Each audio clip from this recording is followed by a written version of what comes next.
आज हम एक ऐसे विषय पर बात करने जा रहे हैं जो पूरी दुनिया खासकर भारत के लिए गंभीर चिंता का विषय बन सकता है। क्या दुनिया एक बार फिर कोल्ड वॉर के उस खतरनाक मोड़ पर खड़ी है जहां न्यूक्लियर वेपन्स की होड़ एक रियलिटी बन सकती है? हाल ही में आई कुछ अहम रिपोर्ट्स बताती है कि रूस अपने फुल स्केल न्यूक्लियर टेस्ट के लिए तैयारी कर रहा है। अगर ऐसा होता है तो 1996 के बाद ही किसी भी बड़े मेजर न्यूक्लियर पावर द्वारा किया गया पहला ऐसा परीक्षण होगा। इस एक कदम से ग्लोबल जियोपॉलिटिक्स में क्या भूकंप आ सकता है? भारत जो रूस का पुराना दोस्त है, इस इम्पॉसिबल सिचुएशन में क्या करेगा? क्या ये हमारे लिए सिक्योरिटी चैलेंज है या एक स्ट्रैटेजिक अपॉर्चुनिटी है? आइए इस पूरे मामले को समझते हैं। सबसे पहले ये समझना ज़रूरी है कि रूस इस समय ये रिस्क क्यों ले रहा है। रूस की इस तैयारी के पीछे 3 मुख्य कारण हो सकते हैं। यूक्रेन युद्ध यानी यूक्रेन वॉर में रूस और पश्चिमी देशों खास करके नाटो के बीच तनाव चरम पर रहा है, ये आप सभी को पता है। पश्चिमी देश यूक्रेन को लगातार मिलिट्री एंड फाइनेंशियल एड दे रहे हैं। रूस इस परीक्षण की तैयारी करके पश्चिमी देशों को एक मजबूत संदेश देना चाहता है, हमारे पास अब भी परमाणु ताकत है और हम इसका इस्तेमाल करने से ज़रा भी हिचकिचाएंगे नहीं। ये एक तरह का न्यूक्लियर ब्लैकमेल है ताकि नाटो सीधा युद्ध में ना कूद पड़े। ये तैयारी comprehensive nuclear test ban treaty का उल्लंघन है। रूस ने हाल ही में सीटीबीटी से अपना अनुसमर्थन यानी रेटिफिकेशन वापस ले लिया है, जिससे उसे कानूनी तौर पर परीक्षण करने का रास्ता मिल जाता है। ये एक तरह के नई पीढ़ी के हथियार है। रिपोर्ट्स बताती है कि रूस नए तरह के छोटे टैक्टिकल न्यूक्लियर वेपन्स विकसित कर रहा है। इन हथियारों के परफॉर्मेंस और रिलायबिलिटी की जांच के लिए पूर्ण परीक्षण जरूरी हो सकता है। परमाणु परीक्षण 2 तरह के होते हैं। पहला होता है सब क्रिटिकल, जिसमें विस्फोट नहीं होता, और दूसरा होता है फुल स्केल, जिसमें धरती के अंदर यानी जमीन के अंदर असली विस्फोट किया जाता है। रूस फुल स्केल की ओर बढ़ रहा है। इससे चीन और अमेरिका पर दबाव जरूर पड़ेगा। अगर रूस परीक्षण करता है तो अमेरिका भी दबाव में आएगा। वो अपनी न्यूक्लियर कैपेबिलिटी को बढ़ाना चाहेगा।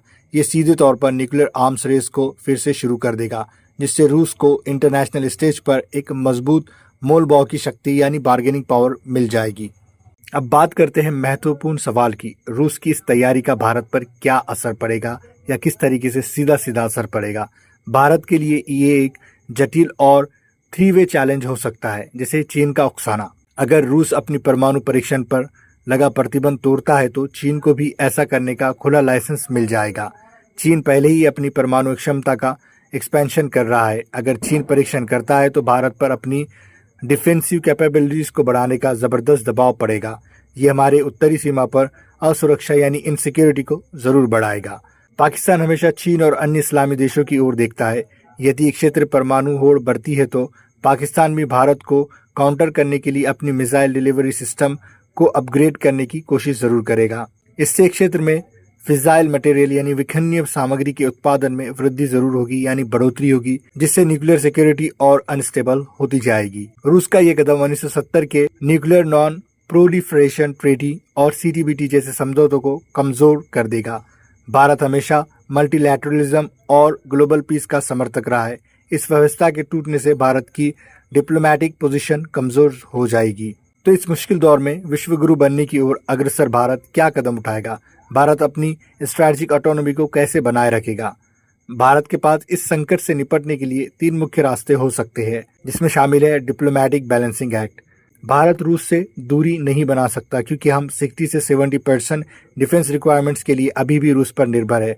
साथ ही अमेरिका और पश्चिमी देशों से हमारी साझेदारी भी बढ़ रही है। भारत यूएन सिक्योरिटी काउंसिल और अन्य वैश्विक मंचों पर शांति और संयम का आह्वान करेगा। भारत बिना सीधे रूस की निंदा किए यूएन सिक्योरिटी काउंसिल और अन्य वैश्विक मंचों पर शांति और संयम का आह्वान करेगा। भारत का जोर नॉन प्रोलिफरेशन के सिद्धांतों पर होगा। भारत पर्दे के पीछे से बात करेगा और उन्हें इस कदम के लॉन्ग टर्म कंसिक्वेंसेस की बारे में समझाएगा। ये स्थिति भारत को अपनी डिफेंस प्रोडक्शन में सेल्फ रिलायंस बढ़ाने के लिए प्रेरित जरूर करेगी। रूस से हथियारों पर निर्भरता कम करने के लिए हमें मेक इन इंडिया और फॉरेन कोलैबोरेशन पर तेजी से काम करना पड़ेगा। अगर रूस कमजोर पड़ता है या चीन और आक्रामक होता है तो भारत को अपनी न्यूक्लियर ट्राइड यानी लैंड एयर सी को और मजबूत करने की जरूरत पड़ेगी। भारत हमेशा से परमाणु हथियारों का टोटल एलिमिनेशन का समर्थक रहा है। भारत एक जिम्मेदार परमाणु शक्ति यानी रिस्पॉन्सिबल न्यूक्लियर पावर के रूप में अपनी भूमिका को मजबूत करेगा। ये दक्षिण एशिया के क्षेत्र यानी साउथ एशियन रीजन में डीएस्केलेशन और कॉन्फिडेंस बिल्डिंग पर जोर देगा, ताकि चीन और पाकिस्तान को किसी भी प्रोवोकेशन एक्शन से रोका जा सके। रूस का ये कदम वैश्विक सुरक्षा के लिए एक टर्निंग पॉइंट हो सकता है। ये दिखाता है कि न्यूक्लियर डिफेंस का सिद्धांत कितना नाजुक है।